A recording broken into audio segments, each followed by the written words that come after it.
Assalamualaikum warahmatullahi wabarakatuh.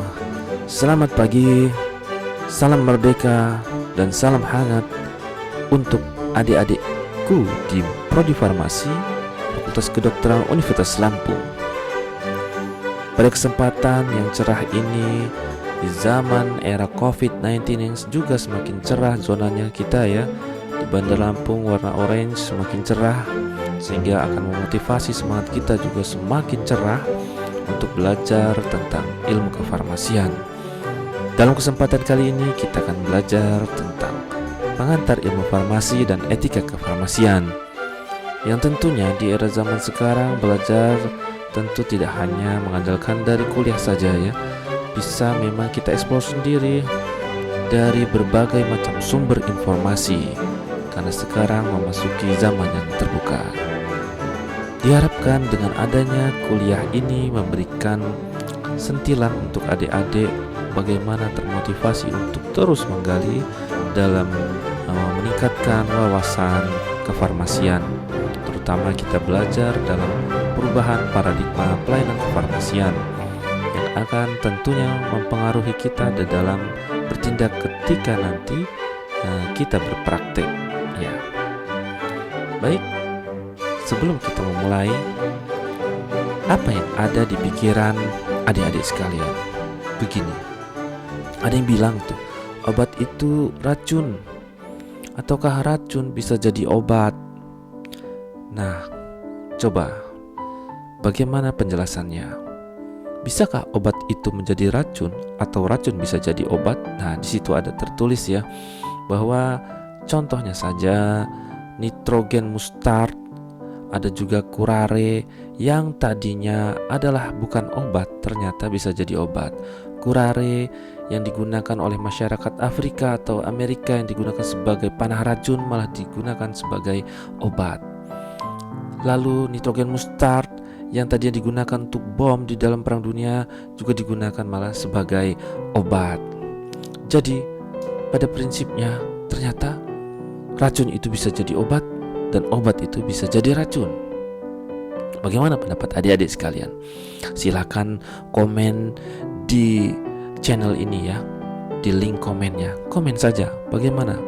Oke, yang kedua, ada rumor bukan obat yang menyembuhkan penyakit. Lalu, apa Pak yang menyembuhkan penyakit? Coba ya, komen juga di bawah ya. Siapa yang menyembuhkan penyakit dan apa yang menyembuhkan penyakit? Dan apa peran obat? Lalu nih, ada rumor ketiga, apakah makanan bisa disebut sebagai obat? Nah, ini juga perlu didiskusikan. Jangan lupa ya, ketik komen di bawah, makanan sebagai obat. Dan yang terakhir, apakah perbedaan obat zaman old dan zaman now? Di zaman penjajahan atau zaman sebelum ada peperangan ya, pada manusia pertama mungkin Nabi Adam, apa bedanya sampai dengan zaman sekarang? Dan tentunya akan memancing adik-adik sekalian untuk berpikir. Nah, who am I? Siapa kita? Baik, kita tonton video ini ya. Jadi, siapa sebenarnya apoteker?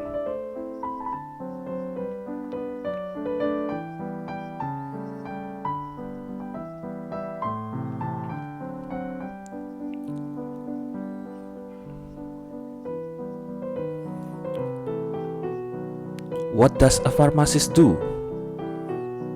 Jadi dia tentang menjelaskan di sini ya, bagaimana farmasis mengevaluasi pengobatan dan mengontrol terapi dari pasien.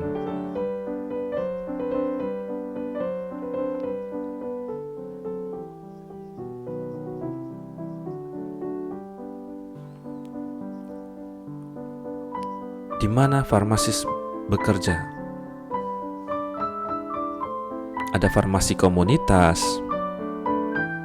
farmasi hospital, farmasi industri, dan sebagai researchers di university atau lembaga yang terkait. Bagaimana menjadi farmasis?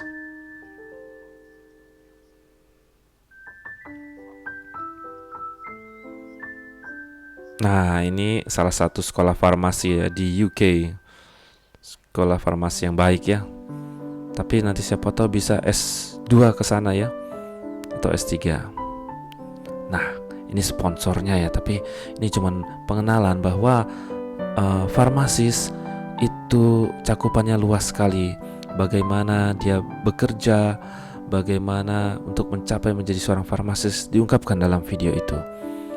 Bagaimana sebenarnya sejarah tentang penemuan obat? Kalau berbicara tentang farmasi tidak jauh dari obat ya, karena kita adalah sang penemu obat itu. Ya, penemu ya, bukan pencipta ya. Apakah bisa menjadi pencipta? Karena yang menciptakan pada dasarnya adalah Sang Maha Kuasa ya. Kita hanya menemukan rumusan dari penciptaan itu, dan level penciptaan kita adalah di bawah bimbingan Sang Kuasa. Ternyata sejarah penemuan obat itu diawali, terutama ya di Indonesia, kita bahas saja, diawali dengan coba-coba. Ya, ternyata masyarakat kita dahulu adalah mencoba-coba dari manfaat dari alam ya, entah itu daun, akar yang dihubungkan dengan penyakit, sehingga membentuk pola yang teratur dan bisa menyembuhkan penyakit. Mereka simpan secara turun-temurun. Nah, itulah dicoba-coba antara penyakitnya. Hebat sekali, zaman dulu bisa coba-coba terus jadi obat. Namun memang terus berkembang. Jadi coba-coba di zaman sekarang, terus ya tidak coba-coba tapi bisa dicoba-coba juga. Maksudnya gimana Pak? Iya, saya juga bingung ya. Jadi memang tadi itu ya, secara empiris maksudnya tadi dicoba-coba lalu dibuktikan lebih mendalam secara laboratorium di zaman sekarang. Yang dimana tadi contohnya adalah kurare yang digunakan sebagai panah racun malah bisa digunakan sebagai obat anestesia. Banyak lagi contohnya. Nah, lalu obat-obatan itu tentunya ketika dulu menggunakan ekstrasi atau rendaman ekstrak ya, rendaman simplicia atau daun-daun sudah dikeringkan, membuahkan hasil terapi yang beragam ya. Karena tanaman itu jika masih diperlakukan seperti itu dengan lokasi tumbuhannya yang berbeda, tumbuhnya di mana, langsung cuaca yang berbeda, tentu memberikan hasil yang berbeda. Dengan adanya perbedaan-perbedaan itu, maka peneliti tidak puas, sehingga peneliti melakukan pemurnian dari senyawa yang terkandung dalam suatu tumbuhan. Nah, inilah meningkat menjadi zaman sekarang ya. Sehingga contohnya ada kinin ya, adalah isolasi dari pohon kina. Kemudian ada obat digoxin, obat jantung, isolasinya dari daun digitalis lanata. Kemudian ada artemisinin, obat malaria. Dari mana? Tumbuhan Artemisia annua. Dan vinblastin sebagai obat kanker ternyata terisolasi dari tanaman Vincarosea. Sehingga perkembangan itu adalah menjadi lebih ke arah kecil ya, ke arah lebih kecil lagi. Itulah hebatnya manusia, bisa mengisolasinya. Demikian arah perkembangan obat. Secara umum memang zaman dahulu ya, 3000 tahun before century, jadi pengobatan itu cenderungan masih bersifat magic herbal dengan mantra-mantra kayak gitu ya. Kemudian berkembang dari tahun ke tahun, mulai bergerak ke arah ilmu kimianya, ditemukanlah ilmu produk alam. Kemudian diketahui struktur kimia, dan struktur kimia itu bisa dilakukan sintesis dari obat. Itu pada tahun 1900-an sudah mulai terjadi seperti itu, dan terjadi sinergisan antara dunia biomedik ya, sehingga berkembanglah ilmu farmakologi dalam mengobati suatu penyakit, sehingga terdapat hubungan antara obat dan penyakit. Ilmu biomedik dan ilmu farmakologi yang digabungkan dengan ilmu kimia, semua berhubungan dengan dunia kedokteran juga. Kemudian akan pengaruhi patofisiologi dari manusia, dan disitulah dipelajari tentang mekanisme obat yang meliputi ilmu patologi, fisiologi, biokimia, biologi molekuler, kimia komputasi, dan masih banyak lagi, dan itulah yang terus dikembangkan di tahun 2000, di awal tahun 2000 dan seterusnya sampai sekarang. Di mana peran apoteker? Disitulah peran apoteker menjadi seolah-olah komersial. Salah satunya adalah di industri farmasi, di mana dia mengelola seluruh obat-obatan itu untuk menjadi obat. Bagaimana obat disintetik dan dikaji secara kandungannya di dalam tubuh yang meliputi dalam ilmu biofarmastika. Penemuan obat itu tentunya tidak mudah. Mengapa? Karena tentunya menemukan obat yang bisa aman dan efektif membutuhkan biaya, membutuhkan waktu yang lama. Biaya maksudnya biaya yang tidak sedikit ya, karena harus dipertanggungjawabkan secara moral dan hukum kepada kita sesama manusia. Bahkan kita manusia juga adalah yang membuat obat hewan ya. Jadi itulah kenapa manusia diciptakan sebagai khalifah di muka bumi ini. Penemuan obat itu bisa memakan sekitar 20 tahun untuk obat baru. Ya, di situ dari prosesnya dalam 2 tahun pertama adalah penemuan ya. Kemudian baru discovery ya, tahapan awal screening, kemudian dilakukan preclinical testing di dalam laboratory and animal testing ya. Kemudian di 6 tahunnya bisa dilakukan fase 1 ya, uji klinik fase 1 dengan 20 sampai 80 volunteers di situ untuk menentukan keamanan dan dosis. Kemudian lanjut lagi. Jadi tahapan penemuan obat melalui uji klinis fase 2, di mana fase kedua ini volunteersnya lebih meningkat. Ya, pasien uji coba nih istilahnya. Di sini digunakan khusus untuk melihat Untuk melihat efikasi dan efek samping. Lalu lanjut ke pada fase 3, jumlah volunteernya lebih meningkat untuk memonitor dari adverse reactions dalam penggunaan jangka lama. Barulah disetujui melalui FDA review approval. Ini contohnya Food Drug Administration di Amerika, dan dilanjutkan dengan post-marketing testingnya. Panjang sekali. Dan sebelum mencapai approved by FDA, tentunya screening obat itu banyak sekali dari kampanye suksesnya. Jadi awalnya dari senyawa obat yang banyak terkandung dalam tumbuhan itu ada 5.000, 10.000 di screening, kemudian mengecil lagi jumlahnya menjadi 250, kemudian masuki semakin lebih tipis lagi menjadi 5. Ini analogi perbandingan saja. Kemudian yang disetujui baru 1. Jadi satu senyawa obat yang ditentukan sebagai obat itu screeningnya bisa berasal dari sebenarnya bisa 5 ribuan, 100 ribuan dari berbagai macam senyawa. Luar biasa beratnya. Disitulah peran farmasis dan apoteker berjalan. Adik-adik, ternyata R&D, Research and Development Investment, di dalam dunia pharmaceutical and biotechnology adalah yang paling besar dibandingkan dengan bidang-bidang lain. Itu kita bisa lihat ya, bahwa di sini ya. Nah, ini dari berbagai negara, ini Europe, ini USA, ini Jepang dan other countries kecil, adalah jika digabungkan memiliki biaya investment R&D yang tinggi dibandingkan bidang teknologi hardware dan lain-lainnya. Jadi sangat berprospek sekali di dalam bisnis. Juga di dalam penemuan obat ini bisa kita lihat ya.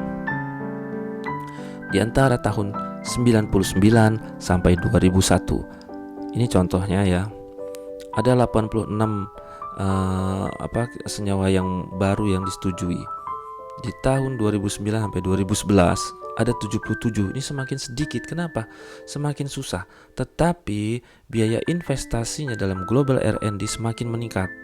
Ya, yaitu sebanyak 131,7 billion ya US dollar di sini dibandingkan dengan tahun yang sebelumnya, dari 60 merangkak naik ke 131,7. Dan ini menaik dari tahun ke tahun, dan jumlah perusahaan farmasi yang melakukan research juga semakin meningkat ya.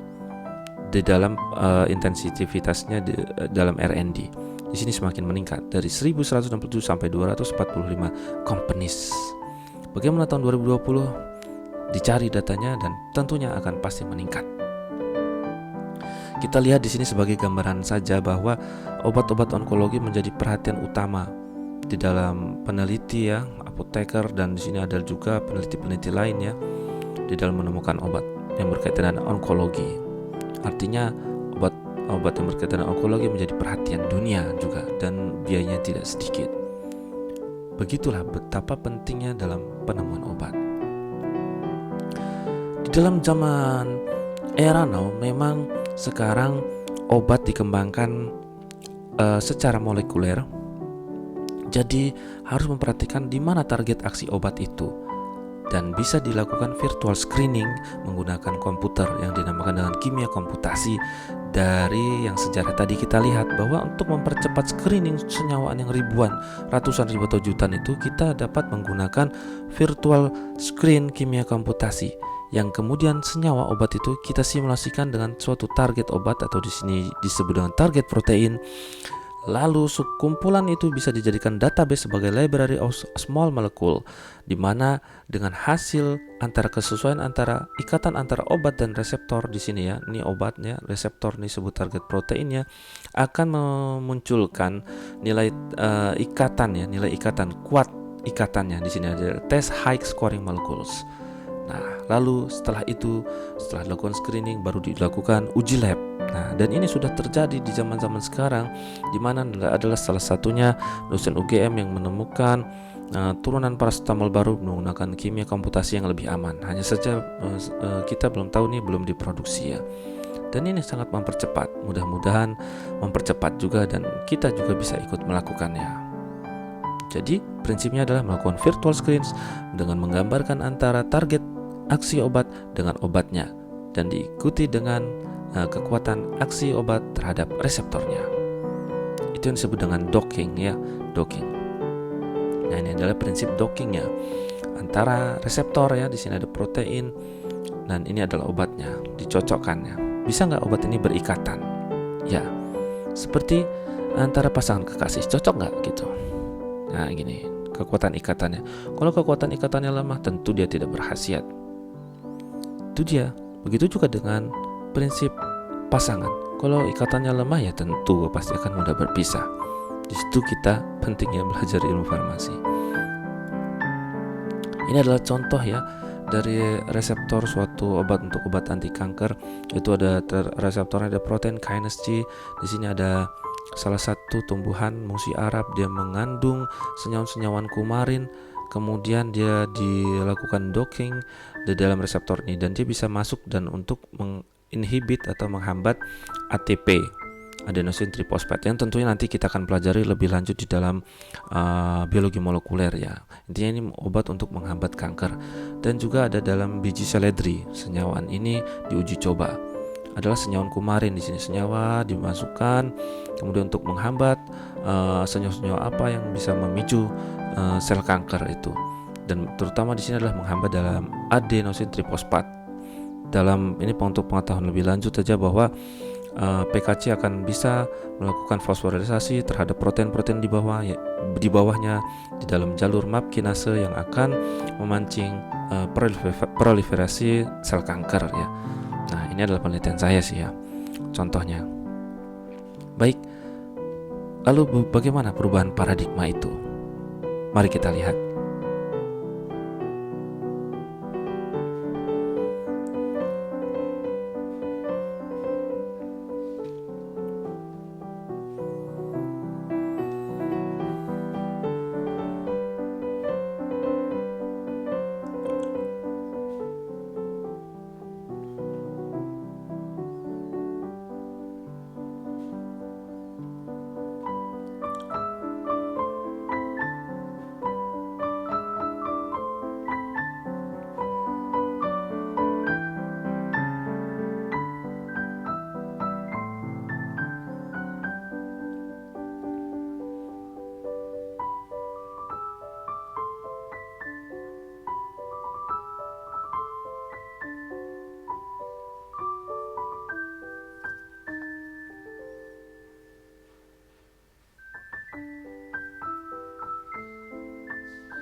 Ya, jadi terlihat dari video itu bahwa di dalam era sekarang, hospital pharmacist atau farmasis yang ada di rumah sakit bekerja secara bersinergi bersama tenaga kesehatan lain, ya, terutama farmasis di situ adalah yang mengendalikan pusat kendali obat, dari pengadaan, dari penyimpanan, dari penyaluran, dari edukasi pasien dan monitoring pasien, juga ikut dalam visitasi di ruang visit, ya.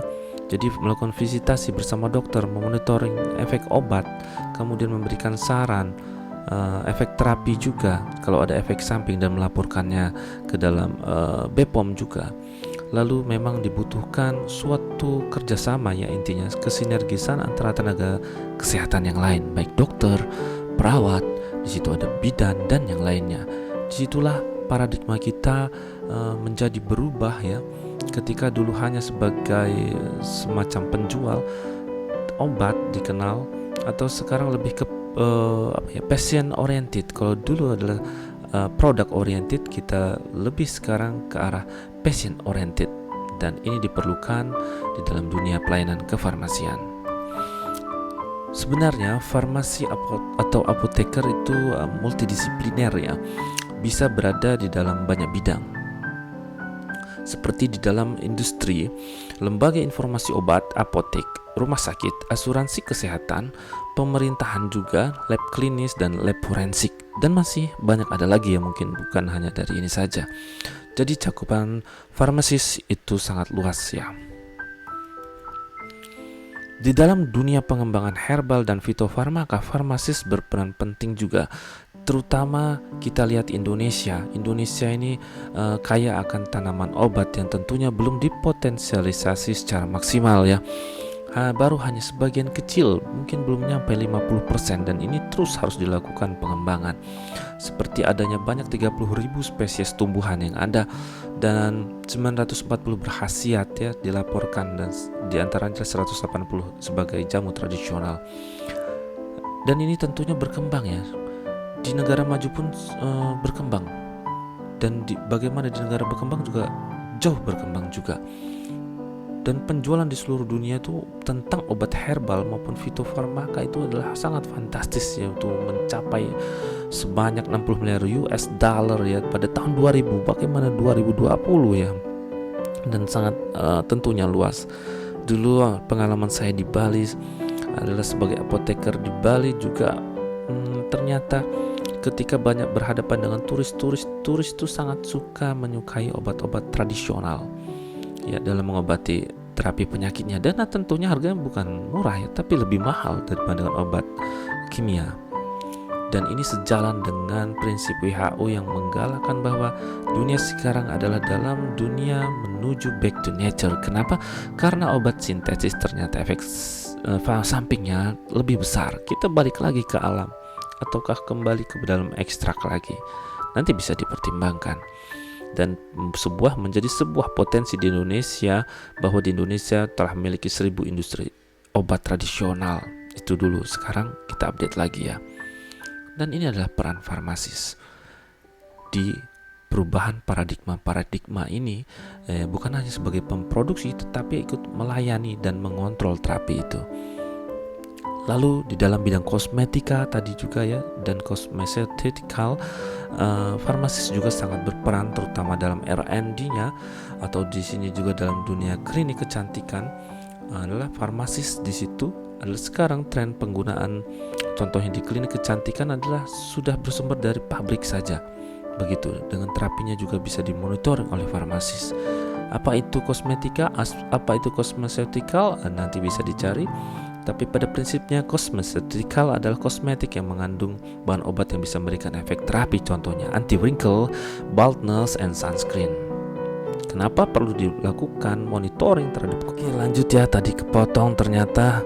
Nah, kenapa perlu dilakukan monitoring terhadap kosmetik dan cosmeceutical adalah karena juga banyak laporan tentang alergi dan iritasi. Disinilah ternyata produk-produk kosmetik juga perlu ketat pengawasannya, dan itulah tugas farmasis untuk dalam mengontrolnya.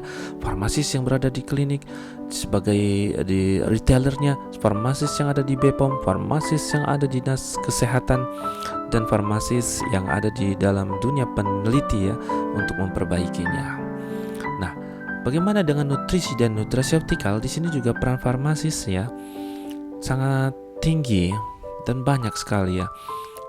Karena nutrisi bisa berupa medical food, kemudian phytochemical, dan sekarang adalah lebih trennya ke nutritional supplement ya. Contohnya aja adalah glukosamin, beta karotin, echinacea, dan itu bisa tergolong dalam nutraceutical. Adalah nutrisi yang bisa mempengaruhi efek fisiologis, itu nutraceutical. Nah, inilah berkembang zaman sekarang karena nutraceutical juga bisa memperlambat dalam keparahan penyakit degeneratif ya, seperti jantung, penyakit-penyakit degeneratif lah, diabetes dan lain-lainnya. Dan ini bisa diaplikasikan secara parenteral dan enteral. Farmasis juga ini adalah contohnya aja farmasis di ITB ya di sini ya. Sudah mulai mengembangkan bagaimana membuat reagens ya dan alat diagnosis klinik. Nah, ini adalah perkembangan perubahan paradigma ya, sebuah paradigma tentang dunia farmasis, bahwa farmasis pun juga yang akan membuat alat diagnosis klinik dan reagen-reagensia itu sendiri.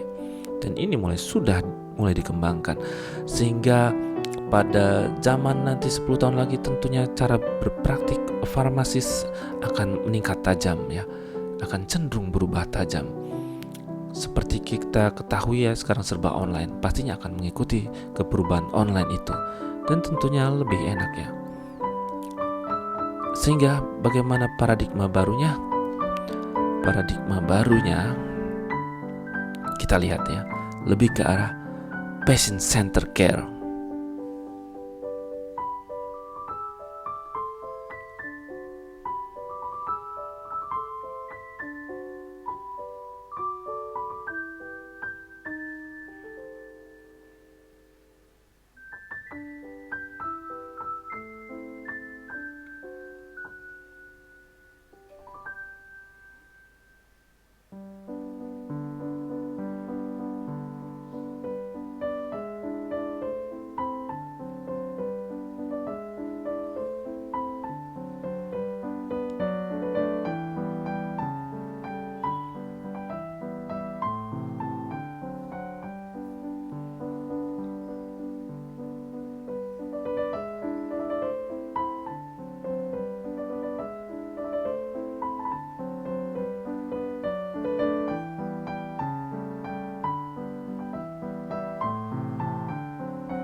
Itu adalah rangkuman inti dari kuliah ini, dan sebenarnya bisa mewakili dari beberapa kuliah lainnya video ini, di mana sebuah paradigma baru kita lebih mengutamakan patient centered care yang tadi meliputi 4 aspek utama seperti holistic care, individual care-nya, dan lainnya. Dengan intinya kita adalah monitoring efek terapi, memonitoring juga kepatuhan compliance dari pasien, dan kita memberikan edukasi juga, dan juga tentunya kita lebih bersifat sosial dan memperhatikan kondisi ekonomi dan perasaan dari pasien. Demikian sebuah paradigma baru ya yang terangkum dalam video ini. Bagaimana dengan perkembangannya tentang pharmaceutical pair, penyakit baru, penyalahgunaan obat, PJ, penanggung jawab pengadaan obat ya. Jadi disinilah perkembangan dunia kefarmasian. Kita lebih digunakan ya, karena lebih luas gitu. Dan tentunya tidak ada profesi yang paling sempurna di dunia ini, karena kita harus tetap bekerja sama ya. Kita adalah di dalam wewenang kita.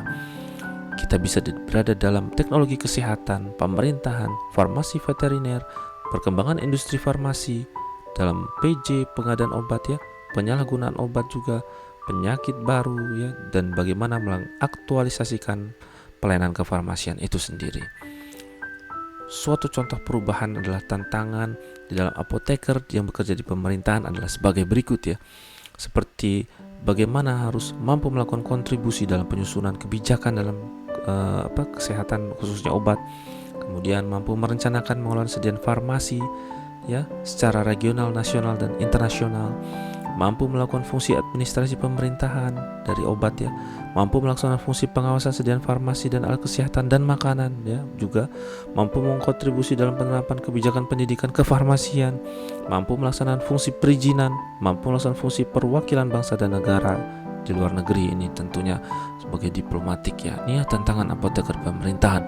Bagaimana dengan tantangan apoteker di industri farmasi? Sangat kompleks sekali, dan tentunya adalah yang terikut di farmasi adalah orang-orang yang berkompeten ya, dan adik-adik adalah anak-anak yang pintar berarti, dan siap mengembangkan tugas ini ya untuk tantangan apoteker di industri farmasi. Ini bisa dibaca ya, tentunya di dalam khususnya dalam good manufacturing obat ya. Bagaimana memformulasinya, bagaimana menganalisisnya, bagaimana mengemas, bagaimana memasarkannya, bagaimana menjamin keselamatan pembuatan obat dan keselamatan pekerjanya maksudnya di sini dalam membuat obat, dan bagaimana mampu melaksanakan promosi dan penyampaian informasi ya ke tenaga kesehatan lain. Itu tugasnya. Dan suatu paradigma yang berada di apotek bagaimana ini adalah melakukan pengelolaan obat sesuai peraturannya, mampu melakukan pekerjaan kefarmasian secara profesional, dan melakukan PIO atau pelayanan informasi obat. Di sini ada juga pencatatan pelaporan jadi secara administratif juga, dan mampu berpartisipasi aktif dalam program monitoring keamanan obat, mampu melaksanakan sebagai pimpinan di apotek ataupun manajer ya, dan di sini ilmu manajemennya ada, dan mampu berpartisipasi aktif dalam program promosi kesehatan masyarakat yang bisa bersinergi dengan yang lainnya. Dan bagaimana tantangan apoteker di dunia rumah sakit? Ya, banyak juga ya. Jadi dari pengadaan obatnya, melaksanakan good laboratory practice, good inventory practice, kemudian distribusi obat di rumah sakit, melaksanakan fungsi farmasi klinik ya bersama dokter tadi visitasi, kemudian mampu memberikan pelayanan informasi obat kepada pasien, dan mampu berpartisipasi dalam lead bank di rumah sakit ya, penelitian dan pengembangan. Bagaimana dalam program pendidikan juga, jadi ada nanti disekolahkan juga untuk mengembangkan farmasi rumah sakitnya, dan berperan juga di dalam komite farmasi dan terapi di sini apotekernya, dan mampu berpartisipasi dalam menanggulangi keracunan terutama. Demikianlah kuliah singkat ini, mudah-mudahan bermanfaat. Terima kasih.